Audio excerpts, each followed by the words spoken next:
Hello दोस्तों, आप सभी का स्वागत है आप सभी के यूट्यूब चैनल योनिक क्लासेस पर। तो आप सभी कैसे हैं? मैं उम्मीद करती हूँ कि आप सभी बहुत बहुत बहुत अच्छे होंगे। तो इसी बात में आज हम सब यहाँ पर जुड़े हैं, और वो किस लिए जुड़े हैं कि आज हम जो हैं क्लास 12th के इकोनॉमिक्स का चैप्टर नंबर जो 10 है, जिसका नाम है सरकारी बजट तथा अर्थव्यवस्था। इस चैप्टर का जो ये नंबर है, ये आपका आगे पीछे हो सकता है, पर चैप्टर के नाम से आपको पता चल जाता है। क्योंकि अगर आप टी आर जैन उठाएंगे तो कोई दूसरा नाम होगा, एन बुक उठाएंगे तो कोई दूसरा नाम होगा। पर यहाँ पर मुझे ज़्यादातर ये 10 चैप्टर बोलते हैं इसे, इसलिए मैंने इसे 10 चैप्टर का नाम दे दिया। बहुत उस बुक्स में 5th चैप्टर बोला जा रहा है इसको, तो वो उसके अकॉर्डिंग आप देख लीजिए। पर ये सरकारी बजट तथा अर्थव्यवस्था का चैप्टर है, इसे आज हम इस वीडियो में पूरा कवर करेंगे। और इसके साथ मैं बता दूं, हमने जो MCQs हैं इस चैप्टर के वो पहले ही अपलोड कर दिए थे, पर आप सभी की डिमांड आ रही थी, मांग कर रहे थे आप सभी कि इसके हमें क्या है समझने के लिए, क्योंकि इकोनॉमिक्स केवल MCQ से सॉल्व नहीं हो सकता। इसे समझने के लिए जो चैप्टर है उसे समझना पड़ेगा, क्योंकि जैसे ही प्री बोर्ड आप सभी ने दिया तो आपकी आंखें जो है ना वो खुलनी शुरू हो गई। आपको महसूस हुआ कि MCQs जो हैं केवल 10-20 MCQs करने से चैप्टर कवर नहीं होगा। इसके लिए आपको पूरा चैप्टर समझ में आना चाहिए, और चैप्टर समझाने की जिम्मेदारी यहाँ पर मेरी है। तो चलिए स्टार्ट करते हैं। इससे पहले आप सभी से एक छोटा सा काम मैं यहाँ पर करवाने वाली हूँ। वो काम आपके वायदे का ही है कि आप क्या टेलीग्राम ग्रुप को ज्वाइन कर लें। हमारा जो टेलीग्राम ग्रुप है, यानी कि योनिक क्लासेस के नाम से है। अगर सर्च करने पर नहीं मिल रहा है टेलीग्राम पर, तो आप क्या करेंगे, लिंक डिस्क्रिप्शन बॉक्स में वहाँ पर जाइए और टेलीग्राम ग्रुप को ज्वाइन कर लीजिए। इसमें आपको नोट्स जो हैं, हैंड रिटन नोट्स, आपको कुछ नोट्स अपलोड किए गए हैं इसमें PDF के तौर पर, तो उसे भी देख सकते हैं, बहुत हेल्पफुल होगी। और वीडियोस की इंफॉर्मेशन आपको मिलती रहेगी। और साथ ही आप सभी ढेरों सारा इस वीडियो को, आप इस लेक्चर को आप प्यार दीजिए, तो हम जल्द से जल्द काफ़ी सारी चीज़ें हैं इकोनॉमिक्स में करवाने की बेस्ट तैयारी करवाने वाले हैं फिर हम आप सभी की। तो चलिए स्टार्ट करते हैं। और इसके बाद एक और, ये आप जो योनिक क्लासेस के नाम से इंस्टाग्राम ID है उसको भी फॉलो कर सकते हो आप, कुछ भी अपडेट पाने के लिए जो भी वहाँ पर बताई जाती है। अब जो है हम स्टार्ट करने वाले हैं। तो इससे पहले अगर आप सभी को ना पता हो तो बता दिया जाए कि ये हमारी प्लेलिस्ट है इकोनॉमिक्स की। इसमें चैप्टर वाइज MCQs करवाए गए हैं। पहले चैप्टर को समझाया गया, फिर MCQs करवाए गए हैं। सैम्पल पेपर हिंदी मीडियम में सोल्व करवाया गया, प्री बोर्ड के सॉल्यूशन करवाए गए हैं। तो फटाफट जाकर प्लेलिस्ट को चेक कीजिए। प्लेलिस्ट नहीं मिल रही है तो क्या किया जाए, कमेंट बॉक्स में मैं पिन कर दूंगी प्लेलिस्ट, और जो डिस्क्रिप्शन बॉक्स है उसमें भी डाल दी जाएगी। तो देख सकते हैं आप सभी वहाँ पर जाकर, टर्म 1 की प्लेलिस्ट है। तो हमारा जो चैप्टर है उसका नाम ही क्या है, एक मिनट में कलर चेंज कर लेती हूँ क्योंकि कलर जो है सेम सेम हो गए। देखिए, हमारे चैप्टर का नाम है सरकारी बजट तथा अर्थव्यवस्था। अर्थव्यवस्था यानी कि इकोनॉमिक, वो हम समझ चुके हैं कि क्या होता है। पर सरकारी बजट का मतलब क्या है? सरकारी बजट का मतलब है कि एक वित्तीय वर्ष में सरकार के द्वारा जो भी प्राप्तियां हो रही है सरकार को, सरकार के द्वारा जो भी व्यय किया जा रहा है, जो भी खर्च किया जा रहा है, उसका अनुमान का विवरण ही सरकारी बजट होता है। ठीक है, ये अनुमान लगाया जाता है कि इस वित्तीय वर्ष में सरकार ने इतनी प्राप्तियां की हैं और इतना खर्च किया है, इतना व्यय किया है। तो उस अनुमान के विवरण को ही क्या कहा जाता है, सरकारी बजट कहा जाता है। ठीक है, जैसे कि अगर हम कहते हैं, एग्जाम्पल हम अपनी डेली लाइफ से लेकर चलेंगे, क्योंकि अर्थव्यवस्था है हमारे आसपास ही घूमती है, तो हम अगर डेली लाइफ से लेंगे तो अच्छे समझ में आएगा। जैसे कि अगर हम कहते हैं कि हमारे घर का जो बजट है इस महीने तो ढीला हो गया, तो हम हर महीने का अपना बजट निकाल दें। या फिर हम कहते हैं कि हमारे किसी रिश्तेदार ने कार वगैरह खरीद ली, तो हम कहते हैं कि उनका बजट क्या है, बहुत अच्छा हो गया। तो इसका मतलब क्या है, यानी कि उन्होंने जितना खर्च किया और जितना उन्होंने क्या है प्राप्त किया, जितना कमाया उन्होंने, उसका विवरण ही बजट कहलाता है। तो यहाँ पर बजट तो हम समझ चुके हैं। अब सरकारी बजट आ गया तो सरकार के द्वारा ये चीज़ें की जाएंगी, तो सरकार के द्वारा जो प्राप्तियां हैं और जो व्यय किया जा रहा है उसको सरकारी बजट कहा जाता है। क्लियर हो गया? सरकारी बजट के क्या उद्देश्य हैं, इसको लेकर भी प्री बोर्ड में आपसे क्वेश्चन पूछा गया था। तो सरकारी बजट के जो उद्देश्य हैं, डायरेक्टली ये नहीं पूछा जाता है, बस आपको इनडायरेक्टली क्वेश्चन घुमा कर दिया जाता है। तो अगर कॉन्सेप्ट क्लियर है तो सारी चीज़ें क्लियर हो ही जाएंगी आपकी। ठीक है, 2 पार्ट्स में इसकी MCQs की वीडियो डाली हुई है, नहीं देखी तो देख लीजिए। तो देखिए, जो सरकारी बजट है उसका सबसे पहला उद्देश्य है जीडीपी समृद्धि की उच्च दर। यानी कि सरकारी बजट जब तय किया जाता है कि देखा जाता है कि इस साल कितना व्यय किया, कितनी प्राप्तियां की सरकार के द्वारा, तो सरकार जब अपना बजट डिसाइड करती है तो सरकार क्या करती है, ऐसी नीतियां अपनाती है जिससे क्या हो, जीडीपी में वृद्धि हो। जैसे कि अगर एग्जाम्पल लिया जाए तो आधिकारिक जो संरचना होती है, जैसे कि सड़क हो गए, पुल हो गए, बांध हो गए, इन सारी परियोजनाओं पर वो क्या करती है, फोकस करती है, इन्वेस्टमेंट करती है, यानी कि निवेश करती है इन सारी परियोजनाओं पर, जिससे क्या हो सके, जो जीडीपी है उसमें वृद्धि हो सके। क्योंकि जब आधिकारिक जो संरचना है, सड़क पुल वगैरह अच्छे होंगे तो वहाँ से जो भी यातायात का, परिवहन का जो सामान है, यानी कि जब हम इंडस्ट्री में कुछ भी चीज़ बनाएंगे तो सड़क से ही तो ट्रांसफ़र होगी वो चीज़ें, तो वो ले जाने आने में क्या होगी, सुविधा होगी, तो हमारा टाइम वगैरह खर्च कम होगा और इससे क्या होगा, जीडीपी में सुधार होगा। ठीक है, ये हमने देख लिया। अब देखिए, संसाधनों का पुनः आवंटन, यानी कि जो संसाधन हैं उनका दोबारा से आवंटन करना। इसका मतलब क्या है, इसका मतलब है कि सरकार जब अपनी नीति बनाती है, बजट नीति, तो सबसे इम्पॉर्टेंट आपका उद्देश्य कहा जा सकता है संसाधनों का पुनः आवंटन। क्योंकि जो हमारा देश है उसमें जो संसाधन है वो क्या है, संसाधन जो है वो क्या है, क्योंकि हमारा जो देश है उसमें जो संसाधन है वो कम है और जनसंख्या इतनी ज़्यादा है, तो इसको लेकर क्या है, सरकार क्या करती है, बजट नीति तय करती है। और इसमें सरकार क्या देखती है कि जो विलासिता की जो वस्तुएं होती है उन पर सरकार क्या कर देती है, कर ज़्यादा लगा देती है। ठीक है, विलासिता की वस्तुओं पर कर ज़्यादा लगा देगी, और जो आवश्यकता की जो वस्तुएं होती हैं, जैसे कि नमक वगैरह हो गया, ये आवश्यकता की वस्तुएं होती हैं, तो इन पर क्या करती है, सरकार को छूट देती है। ये इसके साथ साथ जो आर्थिक सहायता है सरकार वो प्रदान करती है। ठीक है, कर नहीं लगाती है। तो इस तरीके से संसाधनों का क्या हो जाता है, पुनः आवंटन हो जाता है इसमें, यानी कि जो गरीब व्यक्ति है उनके पास भी संसाधन पहुंच जाते हैं। तो ये क्लियर हो गया हमारा, तो ये बजट नीति में तय किया जाता है। तीसरी बात, आय तथा संपत्ति का पुनः वितरण, यानी कि आय, इनकम होगी और संपत्ति होगी, इनका पुनः वितरण जो है, पुनः आवंटन करना ही सरकारी बजट का एक तरीके से उद्देश्य है। किस तरीके से अब इसका उद्देश्य है, क्योंकि हमारा जो भारत है वो विकासशील देश है, यानी कि अभी उसका विकास हो रहा है, अनडेवलपमेंट कंट्री है वो। तो इसको लेकर क्या है, हमारे देश में जो आय संपत्ति है उसका वितरण जो होता है वो ठीक प्रकार से नहीं होता है, यानी कि आय और संपत्ति, इनकम और जो संपत्ति है उसका डिस्ट्रीब्यूशन ठीक प्रकार से नहीं होता है।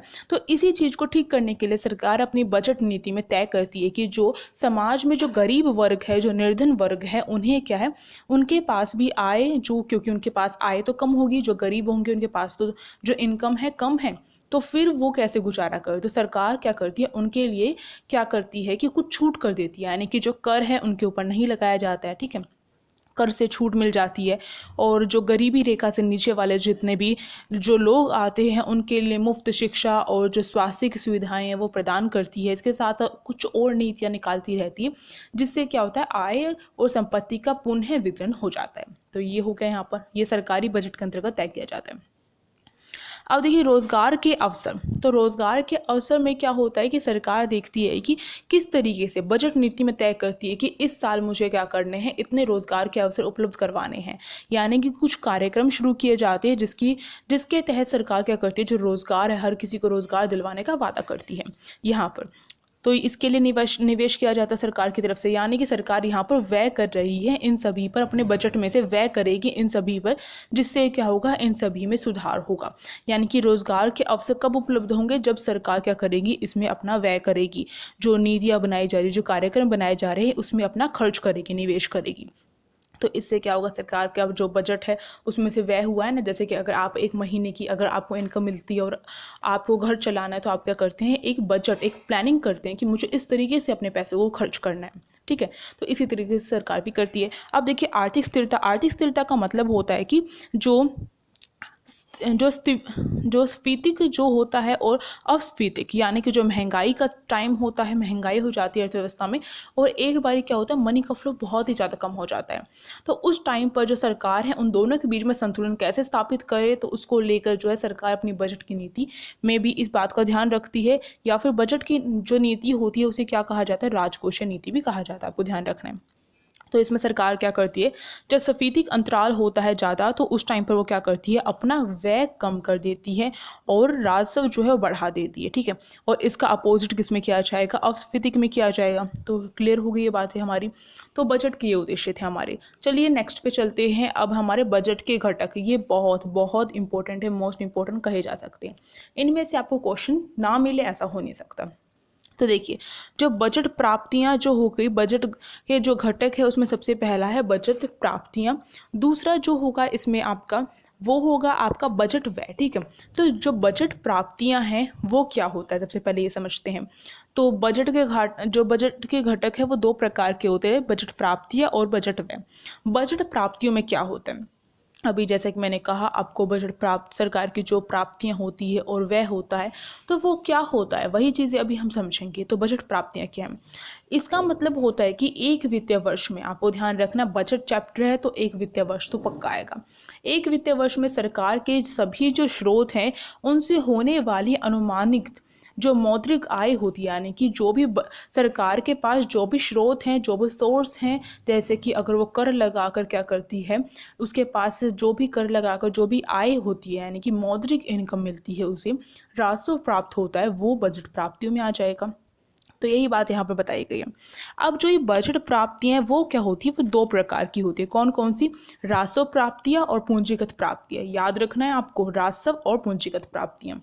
अब ये राजस्व प्राप्तियाँ क्या होती हैं, तो राजस्व प्राप्तियों की बात की जाए तो सरकार की वो सभी प्राप्तियों को राजस्व प्राप्तियां कहा जाता है जिसमें दो चीज़ें शामिल होती है, दो विशेषताएं। यानी कि हम जो भी पढ़ेंगे, राजस्व प्राप्तियां हो गई या फिर आपकी पूंजीगत प्राप्तियां हो गई, इन दोनों में आपका क्या होगा, दो दो विशेषताएं होंगी और दो विशेषताएं आपको याद रखनी है।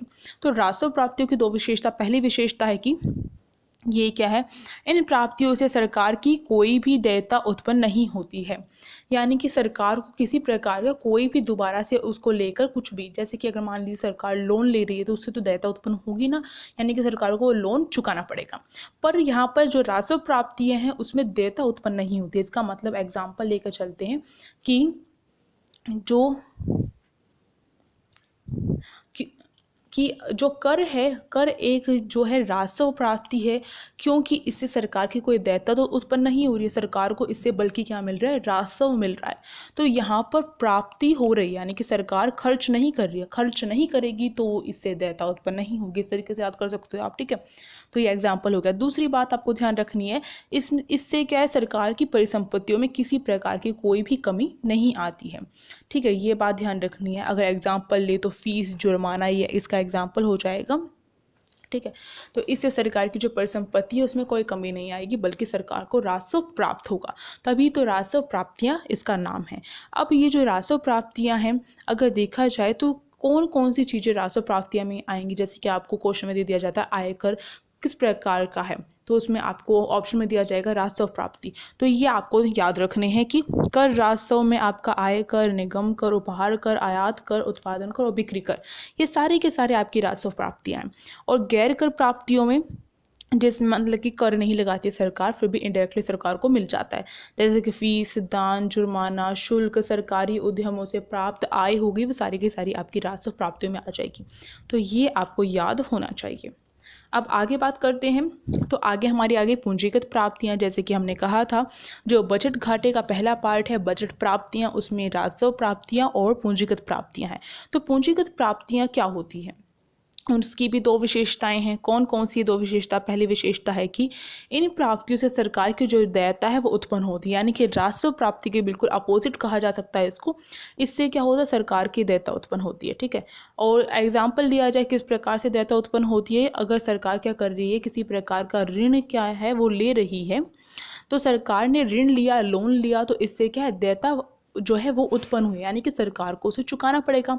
तो ये देयता जो है वो आई, यानी कि अगर आप किसी से लोन लेते हैं तो उसे चुकाना भी तो पड़ेगा, देयता उत्पन्न हुई। इस प्रकार सरकार की देयता उत्पन्न होती है। तो ये हो गया। दूसरा, ये जो प्राप्तियां होती है इनसे सरकार की जो परिसंपत्तियां होती है वो कम होती है। मैंने कहा था ना, राजस्व प्राप्ति की बिल्कुल उल्टी है, अपोजिट है। तो जैसे कि एग्जांपल लिया जाए किस प्रकार से परिसंपत्ति कम होगी, तो एग्जांपल लिया जाए तो सरकार के द्वारा अपने उद्यमों के जो शेयर है अगर उसकी बिक्री कर दी जाती है, तो बिक्री कर दी गई मतलब कि अगर एग्जांपल लूँ, आप अपनी किसी प्रॉपर्टी को बेच रहे हैं तो आपकी प्रॉपर्टी कम हुई ना, परिसंपत्ति कम हुई ना। तो इसी प्रकार से सरकार की परिसंपत्ति कम हो जाएगी अगर वो अपने शेयर जो है उसे बेच देती है। तो ये हो गया हमारा यहाँ पर। आपको क्या है, सिंपल बस इकोनॉमिक्स में रटना है, समझ के रटेंगे तो काफ़ी आसानी से याद हो जाएगा आपको। नोट्स मिल रहे हैं तो किस बात की देरी है, करिए आराम से। अब बजट व्यय की बात की जाए तो बजट व्यय क्या होता है, अभी हमने बजट प्राप्तियां देख ली, अब बजट व्यय क्या है। सरकार के द्वारा एक वित्तीय वर्ष में विकास तथा विकासेतर कार्यक्रम से संबंधित अनुमानित जो व्यय है, यानी कि सरकार के द्वारा देश में मतलब कि सरकार के द्वारा एक वर्ष में, एक जो वित्तीय वर्ष है उसमें अगर देश के लिए, देश के विकास के लिए अगर कुछ खर्च किया जा रहा है, कुछ व्यय किया जा रहा है तो उसे बजट व्यय कहा जाएगा। ये बात क्लियर। अब ये भी है दो भागों में डिवाइड, दो पार्ट्स में डिवाइड, राजस्व व्यय और जो पूंजीगत व्यय। ठीक है, वहाँ पे हमने प्राप्तियां देखी थी, अब यहाँ पर व्यय की बात हो रही है तो व्यय लग जाएगा इनके पीछे। तो राजस्व व्यय की बात की जाए तो इसकी दो विशेषताएं हैं। कौन कौन सी दो विशेषताएं, चलिए देखते हैं। इससे क्या होता है, सरकार की किसी भी परिसंपत्ति का निर्माण नहीं होता है इससे। ठीक है, जो ये हमारा राजस्व व्यय है, इसे किसी भी प्रकार की कोई जो परिसंपत्ति है उसका निर्माण नहीं होता है। जैसे कि अगर एग्जांपल लूँ तो सरकार के द्वारा अगर वृद्ध अवस्था है उसके लिए पेंशन शुरू की जा रही है, या छात्रवृत्ति दी जा रही है, अगर छात्र अच्छा परफॉर्मेंस कर रहे हैं तो उसको लेकर छात्रवृत्ति दी जा रही है, यानी स्कॉलरशिप दी जा रही है, तो वो जो चीज़ें दी जा रही हैं इससे सरकार अपना व्यय तो कर रही है। अगर यहाँ पर आपसे लेकर चलूँ मैं, ठीक है, अगर मैं सरकार की बात नहीं कर रही हूँ, आप जो हैं, आप अपनी फ्रेंड को एक गिफ्ट दे रहे हैं तो गिफ्ट पर आपने खर्च किया यानी कि व्यय किया, फिर भी आपको उसके बदले में कुछ नहीं मिल रहा है, तो वो यहाँ पर वही स्थिति बताई गई है। यानी कि सरकार के द्वारा छात्रवृत्ति प्रदान की जा रही है, वृद्धावस्था पेंशन शुरू की जा रही है, तो सरकार उसमें व्यय तो कर रही है पर सरकार को किसी प्रकार का कुछ भी नहीं मिल रहा है, यानी कि परिसंपत्ति जुड़ नहीं रही है। ठीक है, ये हो गया हमारे यहाँ पर क्लियर। दूसरी बात देखते हैं, दूसरी विशेषता इसकी होती है कि सरकार की जो देयता है उसमें कमी आ जाती है इसमें। ठीक है, कमी नहीं करते हैं, ठीक है, कमी नहीं करते, आ नहीं जाती, कमी नहीं करते हैं। यानी कि सरकार की जो देयता है उसमें किसी प्रकार की कोई कमी नहीं होती, यानी कि सरकार के द्वारा कुछ व्यय किया जा रहा है तो उससे उसको लेकर सरकार की पहले की जो देयता उस पर लगी हुई है, यानी कि अगर मान लीजिए सरकार ने पहले कभी लोन वगैरह लिया हो तो उसको चुकाने के लिए जो देयता है उसके ऊपर लगी हुई है कि सरकार ने लोन लिया है तो उसे चुकाया भी जाएगा, तो इसी को देयता कहा जाता है। तो देयता जो है वो कम नहीं हुई, यानी कि व्यय किया, अगर आपको लेकर चले, आपने अपने फ्रेंड को गिफ्ट किया पर आपका जो लोन जो आपने लिया था उसे तो नहीं चुकाया ना, उसमें तो कुछ कमी नहीं हुई ना। तो वही चीज़ सरकार की है यहाँ पर कि सरकार व्यय तो करती है इसमें पर सरकार की देयता किसी प्रकार से कुछ भी कम नहीं होती है। जैसे कि अगर मान लीजिए प्राकृतिक आपदा वगैरह है, वो कभी भी घटित हो सकती है, तो अगर वो घटित हो गई यानी कि प्राकृतिक रूप से अगर कुछ नुकसान हो गया तो उसकी भरपाई करती है सरकार, अगर उस पर व्यय करती है तो उससे सरकार की किसी प्रकार की कोई भी देयता कम नहीं होती है। तो ये हो गया आपका राजस्व व्यय। अब हम देखेंगे पूंजीगत व्यय। पूंजीगत व्यय क्या होता है, तो उसकी भी दो विशेषताएं आपको याद रखनी है। पहली विशेषता है इसकी, सरकार के लिए जो परिसंपत्तियां हैं उसका निर्माण होता है इसमें। अपोजिट हो गया ना, बिल्कुल जो हमने राजस्व जो व्यय देखा था उसका अपोजिट हो गया। तो सरकार के लिए जो परिसंपत्तियां उनका निर्माण होता है इसमें। अगर एग्जाम्पल लिया जाए, सरकार की जो परिसंपत्ति उसका निर्माण होता है, ठीक है, अगर इसका एग्जाम्पल लिया जाए तो सरकार के द्वारा किसी घरेलू या जो बहुराष्ट्र निगम है उसके शेयर अगर वह खरीदती है तो इसमें क्या है, अगर वो शेयर खरीद रही है, हमने जब देखा था, हमने पूंजीगत प्राप्तियों में देखा था तो उसमें क्या हो रहा था, सरकार जो है शेयर बेच रही थी, पर यहाँ पर क्या है, शेयर खरीद रही है। आप कुछ भी चीज़ खरीदते हैं, मान लीजिए आप कोई प्रॉपर्टी खरीद रहे हैं तो इससे आपकी प्रॉपर्टी में वृद्धि हुई ना, प्रॉपर्टी बढ़ी। इसी प्रकार से शेयर खरीद रही है सरकार तो इससे क्या होगा, जो परिसंपत्तियां वो बढ़ रही है। तो आपको कैसे भी करके आपको क्या करना है, बस ये जो दो विशेषताएं आ रही हैं वो याद करनी होगी इसकी। इसी को कंफ्यूजन में डालकर आपसे एमसीक्यूज यहीं से पूछे जा रहे हैं, तो इसे क्लियर करना पड़ेगा आपको कैसे भी, चाहे आप कितनी बार पढ़ें कितनी बार समझे, आपको याद करना है, टिप्स पे होना चाहिए मतलब ये। ये हो गया। अब दूसरी यहाँ पर सेकंड कर लीजिएगा से करेक्ट करके। दूसरी है कि सरकार की देयता कम करते हैं, यानी कि जो पूंजीगत व्यय होता है उससे क्या होता है, सरकार की जो देयता वो कम होती है। जैसे कि अगर सरकार क्या कर रही है, अपना जो लोन लिया था उसे चुका रही है, तो यानी कि उस पर व्यय कर रही है, अपने बजट में से पैसे निकाल कर वो क्या कर रही है, अपने बजट में से मनी निकाल कर वो क्या कर रही है, जो पहले लोन कभी लिया था, पहले ऋण जो लिया था उसे चुका रही है, उसे वापस कर रही है। तो इससे क्या है, वो लोन खत्म हो रहा है ना, तो यहाँ पर क्या है, सरकार की जो देयता है वो कम होती है। तो ये हो गया हमारा पूंजीगत व्यय। अब जो यहाँ पर ये कॉन्सेप्ट था हमारा, यानी कि बजट के घटक जो थे हमने पढ़ लिए हैं, बजट प्राप्तियाँ और जो बजट व्यय, और उनके पार्ट्स भी हमने देख लिए, इंपॉर्टेंट था वो मैंने आपको करवा दिया है। अब हम कर प्राप्तियाँ देखें। कर को लेकर भी प्रश्न पूछे जाते हैं। आपको एक कर का, जैसे आय कर दे दिया, ये कौन सा कर है, ठीक है, इस तरीके से पूछा जा रहा है, तो इसको भी सॉल्व करेंगे। पहले हम कर प्राप्तियाँ क्या होती है, यानी कि बेसिकली कर प्राप्तियों का मतलब क्या, सरकार ने कर लगाया है और उसे वो प्राप्त हो रहा है। पर यहाँ पर थोड़ा सा और डीप में हमें देखना है, कर का मतलब क्या होता है। कर एक अनिवार्य भुगतान है, यानी कि अगर किसी व्यक्ति के ऊपर कर लगाया जाता है, टैक्स लगाया जाता है, तो उसे वो चुकाना ही पड़ेगा। अनिवार्य हो गया, कंपलसरी हो गया, ठीक है। और इससे क्या होता है, ये जो भी सरकार जो भी कर लगाती है उस वो क्या है, फर्म या फिर जो संस्थागत इकाई वगैरह होगी उनके ऊपर लगाया जाता है, उसे चुकाया जाता है।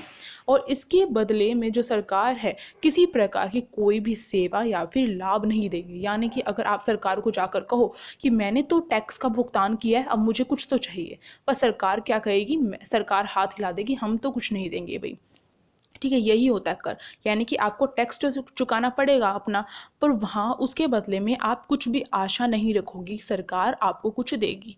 तो ये होती है कर, यानी कर प्राप्तियाँ। और यहीं पर आगे हम यहाँ का और देख लेते हैं इतना सा। यदि कोई व्यक्ति समय पर अपना जो कर है वो नहीं चुकाता है, तो उसके ऊपर क्या है, कानूनी जो कानून के द्वारा उसको दंड भी दिया जाता है। तो ये जो है कंपल्सरी टैक्स होता है, ये बात यहाँ पर ध्यान होगी। अगर इसे कंपल्सरी नहीं करते तो कोई भी टैक्स नहीं चुकाता, तो कानून का जो सहायता वो सरकार लेती है इसको प्राप्त करने में। तो ये होती है कर प्राप्तियाँ हमारी। अब जो कर प्राप्तियाँ वो भी कई प्रकार के होते हैं। अगर हम पहले जो कर प्राप्तियों की बात करें, प्रगतिशील कर और प्रतिगामी कर, इन दोनों को लेकर क्या है कन्फ्यूज़न होती है, और इन दोनों को लेकर क्या है प्रश्न भी पूछे जाते हैं। तो प्रगतिशील कर कौन से होते हैं, प्रगतिशील कर वे कर होते हैं जिसमें क्या होता है, आय बढ़ने पर लगाए जाते हैं। पहली बात ये ध्यान रखनी है। प्रगति का मतलब क्या है, कुछ ना कुछ प्रोग्रेस हो रही है, प्रगति हो रही है। तो अगर जब इसका मतलब क्या है, अगर आपकी इनकम बढ़ रही है तो प्रोग्रेस ही तो हो रही है, प्रगति तो हो रही है। तो प्रगति जब हो रही है, यानी कि आय बढ़ने पर जब कर लगाया जाता है तो उसे प्रगतिशील कर कहा जाता है। ये बात यहाँ पर साफ होगी। दूसरी बात यहाँ पर आपको ध्यान रखनी है प्रगतिशील को लेकर, प्रगतिशील जो कर होते हैं उसका जो भार होता है वो धनी व्यक्तियों पर अधिक होता है, यानी कि जो धनी व्यक्ति है उन पर ज़्यादा पड़ता है। जैसे कि अगर एग्जाम्पल लूँ, अगर आपकी जो सैलरी है वो 3 लाख से बढ़कर 5 लाख हो गई है, ठीक है, तो उस टाइम पर आपका जो कर था वो 5% से बढ़कर वो क्या हो जाएगा, 10% हो जाएगा। तो यहाँ पर इतनी ज़्यादा जो सैलरी होती है, मतलब कि जो धनी होते हैं उनके ऊपर ही लगाया जाता है। तो इसलिए यहाँ पर हो गया प्रगतिशील कर। अब देखिए अगला है प्रतिगामी कर। प्रतिगामी कर क्या होता है, यहाँ पर सिंपल सी बात है, इसका जो प्रतिगामी कर है वो प्रगतिशील का बिल्कुल अपोजिट कहा जा सकता है, क्योंकि ये जो कर होता है इसमें क्या है, इसका भार धनी व्यक्तियों से ज़्यादा किस पर पड़ता है, निर्धन व्यक्तियों पर पड़ता है। यानी कि ये जो कर होता है सब पर लगाया जाता है और इक्वल लगाया जाता है, ठीक है। यहाँ पर ये नहीं देखा जाता है कि जिसकी इनकम बढ़ रही है उसके अकॉर्डिंग उसका जो कर होगा, टैक्स होगा, वो बढ़ा दिया जाएगा, जैसे कि ये प्रगतिशील कर में हमने देखा था। पर ये प्रतिगामी कर में क्या होता है, हर किसी के लिए जो टैक्स है इक्वल है, यानी कि किसी की 1 लाख सैलरी है उसके ऊपर 5% अगर कर लगा है, तो किसी की 20,000 सैलरी है उसके ऊपर भी 5% कर लगेगा। तो यहाँ पर कौन पीसेगा, यहाँ पर जिसकी सैलरी कम होगी वो व्यक्ति पीसेगा, यानी कि निर्धन व्यक्ति पीसेगा, गरीब व्यक्ति पीसेगा, उसी के ऊपर ज़्यादा भार होगा। तो ये क्लियर हो गया हमारे यहाँ पर। नेक्स्ट देखते हैं ये कर के प्रकार में। अब जो दो अलग अलग आते हैं वो है आपका प्रत्यक्ष कर और अप्रत्यक्ष कर। ये भी इम्पॉर्टेंट होता है। जो प्रत्यक्ष कर क्या होता है, प्रत्यक्ष कर को इंग्लिश में बोला जाता है डायरेक्ट टैक्स। तो डायरेक्ट टैक्स का मतलब क्या है? अगर मैं यहाँ पर आपको एक छोटा सा वैसे एग्जांपल दूँ तो आप क्या कहते हैं कि हमने डायरेक्ट बात कर दी। डायरेक्ट बात का मतलब क्या? आमने सामने, यानी कि उसी से की है सीधे। तो इसका मतलब क्या है? प्रत्यक्ष कर का मतलब क्या है कि जो कर जिस व्यक्ति पर लगाया जाता है उसका भार उसको ही उठाना पड़ेगा, यानी कि वो किसी और पर नहीं टाल सकता है। जैसे कि अगर इनकम की बात की जाए, आय कर की बात की जाए, तो इनकम पर जो टैक्स लगता है, आप ये तो नहीं कह सकते हैं कि मेरे चाचा भर देंगे या मेरे पापा भर देंगे, रिलेटिव में से कोई और भर देगा। या फिर आप ये तो नहीं कह सकते हैं कि अगर मान लीजिए आप क्या एक इंडस्ट्री चलाने वाले और आपके ऊपर कर लगा है, इनकम टैक्स लगा है, तो आप अपने जो प्रोडक्ट जिसको बेच रहे हैं उसमें उस कर को ऐड करके तो नहीं ले रहे हैं। ये कर तो आपको खुद ही भरना पड़ेगा। तो जो इनकम कर है वो प्रत्यक्ष कर हो गया, ठीक है। इसी प्रकार से जैसे कि अगर आय कर, जैसे इनकम का मैंने बता ही दिया, निगम कर हो गया, ठीक है, उपहार कर हो गया, ये सारे संपत्ति कर हो गया, सारे सारे प्रत्यक्ष कर के अंतर्गत आते हैं। ये बात होगी यहाँ पर क्लियर। अप्रत्यक्ष कर क्या होता है? अप्रत्यक्ष कर यानी कि इनडायरेक्ट टैक्स, यानी कि आप क्या कर रही है, किसी दूसरे पर इस कर को टाल सकते हैं, किसी दूसरे के थ्रू क्या कर सकते हैं, टैक्स भरवा सकते हैं। कैसे? अगर मान लीजिए आप एक बिस्किट जो बनाते हैं उस कंपनी में हैं आप, ठीक है, तो आप क्या है उस कंपनी के मालिक हैं और आप क्या कर रहे हैं, बिस्किट बनवा रहे हैं। तो उस बिस्किट के ऊपर अगर किसी प्रकार का टैक्स लग रहा है तो आप क्या करेंगे, बिस्किट में ही उसके प्राइस में ही उस कर को ऐड कर देंगे और फिर आगे भेज देंगे, ठीक है। तो अगले वाला ही तो भरेगा।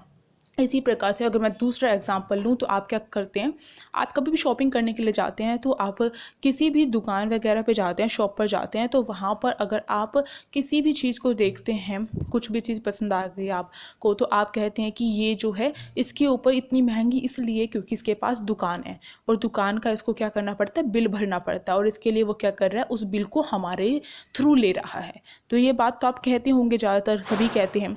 तो यहाँ पर जो ये बात है, इसका मतलब वो इनडायरेक्ट जो टैक्स है वो ले रहा है आपसे। तो ये यही बात आपकी यहाँ पर आ जाती है अप्रत्यक्ष कर में। तो ये हो गया हमारे यहाँ पर क्लियर। अब जो है यानी कि इसमें जो आता है आपका बिक्री जो कर होता है वो आपका अप्रत्यक्ष कर के अंतर्गत आता है। उत्पादन कर, सीमा कर हो गया, ये सारे आपके अप्रत्यक्ष कर यानी कि इनडायरेक्ट टैक्स के अंतर्गत आते हैं। तो यहाँ पर कर वाला कॉन्सेप्ट जो था हमारा क्लियर हो गया। और अब देखिए थोड़ी वीडियो लंबी हो सकती है पर आपको अच्छे से समझ में आए, इसीलिए हम यहाँ पर आए हैं, तो अच्छे से समझना पड़ेगा। एक उसमें आपको पूरा पूरा कॉन्सेप्ट क्लियर हो रहा है। अब देखिए बजट घाटा या फिर सरकारी बजट। बजट घाटा या सरकारी बजट क्या होता है? इसका मतलब होता है कि सरकार का जो बजट है, यानी कि जो व्यय हुआ है, बजट व्यय सरकार की बजट प्राप्तियों से ज़्यादा है, यानी कि बजट घाटा हो गया इसमें, ठीक है। तो ये जो घाटा हो गया इसका मतलब क्या है? अगर आप ये कहते हैं कि मैंने जितने में चीज़ खरीदी उससे ज़्यादा मुझे बेचनी पड़ गई तो मुझे घाटा हो गया। ये चीज़ तो सुनी होगी आपने, मैथ्स के क्वेश्चन सॉल्व करेंगे तभी भी आपने देखा होगा। तो यहाँ पर जो ये सरकार का जो बजट व्यय है और सरकार की बजट प्राप्तियों से ज़्यादा हो जाता है, यानी कि जब जो सरकार ने व्यय किया, खर्च किया, वो उसकी प्राप्तियों से ज़्यादा हो गया तो उसे बजट घाटा कहेंगे या फिर सरकारी घाटा कहेंगे, ठीक है। अब ये जो बजट घाटा होता है वो 3 प्रकार का होता है। कौन कौन सा है? राजस्व घाटा, राजकोषीय घाटा और प्राथमिक घाटा। आपको ध्यान रखना है, राजस्व घाटा, राजकोषीय घाटा और प्राथमिक घाटा। अब देखिए हम यहाँ पर देख लेते हैं राजस्व घाटा किसे कहा जाता है। जो राजस्व घाटा होता है उसका फॉर्मूला याद रखना है बस आपको, यानी कि आपसे डेफिनेशन वगैरह तो पूछी जाएगी तो इसी फॉर्मूले को आप डेफिनेशन में बना सकते हैं। कैसे बनाएंगे? राजस्व व्यय माइनस में राजस्व प्राप्तियाँ हैं, यानी कि राजस्व जो घाटा है उसे क्या कहा जाएगा? इसे कहा जाएगा कि राजस्व प्राप्तियों की तुलना में राजस्व व्यय अधिक हो गया है, तभी तो हमारा निकला है राजस्व घाटा, ठीक है। ये बन जाएगा इसका। तो इन दोनों के बीच में जब अंतर किया जाता है तो हमारा राजस्व घाटा निकल के आता है। तो आपसे क्या है, क्वेश्चन इस तरीके से पूछ लिया जाएगा कि एमसीक्यूज में आपको न्यूमेरिकल वाले क्वेश्चन इस चैप्टर से देखने को मिलेंगे। तो इसमें आपको क्या है, आपको 2 चीज़ें बता दी जाएंगी और तीसरी चीज़ निकालनी पड़ेगी। फॉर्मूले का यूज़ कीजिए और निकालिए फटाफट, सिंपल सी बात है इसमें। अब निहितार्थ जो है वो भी पूछे जा रहे हैं। प्री बोर्ड जैसे हमने सॉल्व किया उसमें हमें ये क्वेश्चन मिले, सैम्पल पेपर सॉल्व किया तो उसमें भी हमें मिले, तो उससे आइडिया लग जाता है हमें। निहितार्थ पूछे जा रहे हैं। राजस्व घाटे का निहितार्थ क्या होगा? ये जो राजस्व घाटा होता है इसकी वजह से क्या है, इसकी वजह से सरकार क्या करती है, अपने व्यय में कटौती करती है। ठीक है, सरकार अपना व्यय कम करती है, जिसकी वजह से लोगों का कल्याण, जनता का कल्याण होना कम हो जाता है, क्योंकि सरकार किसके ऊपर व्यय कर रही है, सरकार अपनी लग्जरीज चीज़ों पे तो व्यय नहीं कर रही है। सरकार किस चीज़ पर व्यय करती है, सरकार लोगों के कल्याण के लिए व्यय करती है, तो उसका कल्याण कम हो जाएगा, जिसकी वजह से क्या है, जिसकी वजह से निर्धन वर्ग है वो पिसता है। ठीक है, अब जो दूसरी तरफ हमारा है, जो दूसरा अगर इसका देखा जाए निहितार्थ, वो है कि जो सरकार की जो देयता है उसमें वृद्धि हो जाती है। कैसे वृद्धि होगी, अगर मान लीजिए सरकार सामान्य जनता यानी कि हम जैसे लोगों से या फिर आरबीआई से अगर वो लोन लेती है, तो उससे क्या होगा, लोन लिया तो उसे चुकाना पड़ेगा, तो यहाँ पर क्या है, सरकार की देयता में वृद्धि हो जाएगी। ये हो गया इसका। तीसरी चीज़ आपको ध्यान रखनी है कि सरकार जो विनिवेश करती है, उसका जो विनिवेश किया जाता है सरकार के द्वारा, वो भी क्या हो जाएगा, यहाँ पर कम हो जाएगा, जिससे सरकार की परिसंपत्तियों में कमी आएगी। तो ये बातें आपको ध्यान रखनी है इसमें, यानी कि सब कुछ अपोजिट होगा, जो होना चाहिए उससे बिल्कुल अपोजिट होगा, जो अच्छा होना चाहिए उससे बिल्कुल अपोजिट होगा। अब जो राजकोषीय घाटा है उसकी बात की जाए तो इसके कई फॉर्मूले हैं, 3 फॉर्मूले हैं, आपको तीनों फॉर्मूले याद रखने हैं। पहला फॉर्मूला, राजकोषीय घाटा इक्वल टू कुल व्यय उधार छोड़कर कुल प्राप्तियां। ठीक है, जितना व्यय किया गया है उसमें से उधार छोड़कर जो भी प्राप्तियां हुई है वो आपका यहाँ पर आ जाएगा। दूसरा जो फॉर्मूला है वो है राजकोषीय घाटा इक्वल टू राजस्व घाटा प्लस में पूंजी व्यय उधार को छोड़कर पूंजीगत प्राप्ति। ठीक है, अब जो तीसरा फॉर्मूला है इसका वो है राजकोषीय घाटा इक्वल टू राजस्व घाटा प्लस में पूंजीगत व्यय गैर ऋण पूंजी प्राप्तियां।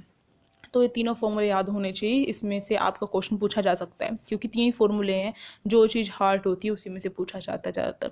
अब इसका निहितार्थ क्या बन के आएंगे, इसका निहितार्थ है कि सफेदीकारी जो चाल है, यानी कि महंगाई जो है वो छा जाएगी।